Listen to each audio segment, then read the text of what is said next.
Hello friends! Today we'll dive into the world of science and medicine, where various experiments are currently being carried out. There isn't much information about some of them yet, but what we know for sure is that they can definitely change the life of mankind. Today, we'll talk about a head transplant, one of the most daring and exciting experiments in the history of science. It isn't only surprising, but also raises many questions about what people are capable of and what, if any, is the limit of our potential. Head transplantation is one of the most complex and experimental issues in the field of science and medicine. Despite many years of research and experiments on animals, there hasn't been a single successful head transplant operation performed on a living person so far. In 1954, Demikov developed a method for transplanting the head and the forelimbs from a puppy onto the neck of an adult dog, and then implemented them. Both heads could breathe, play, and simultaneously eat milk from two bowls. The second head kept trying to bite the first one's ears.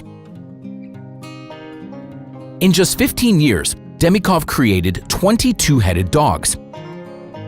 None of them lived long, as they inevitably died due to tissue rejection. The longest time one of them lived was for a month. Such surgeries are very risky and incredibly complex. They don't just require advanced knowledge in the field of medicine and surgery, but also the latest technologies and tools.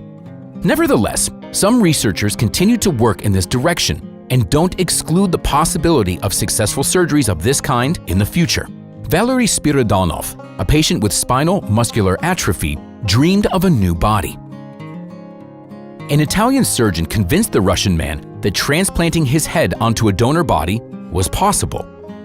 Russian programmer Valery Spiridonov was diagnosed with congenital spinal muscular atrophy, which led to irreversible atrophy of his muscles and skeleton. However, his mind remained clear and unwavering.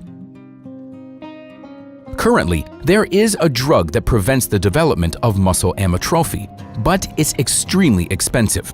It costs $2 million and is only effective when used before the patient turns 2 years old or reaches 21 kilograms in weight. In 2015, Valery agreed to an experimental surgery to transplant his head onto the body of a donor without muscle problems. The transplantation was supposed to be performed by the Italian surgeon Sergio Canavero, who even set a preliminary date for this revolutionary surgery. However, it had to be postponed at the last minute. If the operation had taken place, it would have lasted 36 hours and would have cost $11 million. In 2017, preparations for the operation were frozen. According to Spiridonov, Canavero received funding from China, where the doctor was provided with a laboratory. The surgeon even performed the first human head transplant there, although both the recipient and the donor were dead. When Valery learned about the scientist's success, he concluded that Sergio Canavero wasn't at all interested in performing his surgery anymore, especially since Valery wouldn't be able to pay for it. Thus, Valery decided to put his plans to get surgery on hold and moved to the USA. Today, Spiridonov is almost 40 years old. He refuted the disappointing forecasts of his doctors, who once told him that he wouldn't be able to live past the age of 30. Valery is married and has a son who, contrary to medical skeptics, is absolutely healthy. The programmer works in the USA. He came up with a smart wheelchair with voice control and is engaged in robotics and in research in the field of artificial intelligence. Basically, he works on everything that could make the life of people with disabilities more comfortable.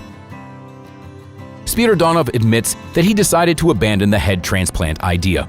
After all, he's a happy husband and father now, and according to him, he can't afford to leave his family even for a while, and head transplant surgery is too risky because there's no guarantee that it would be successful.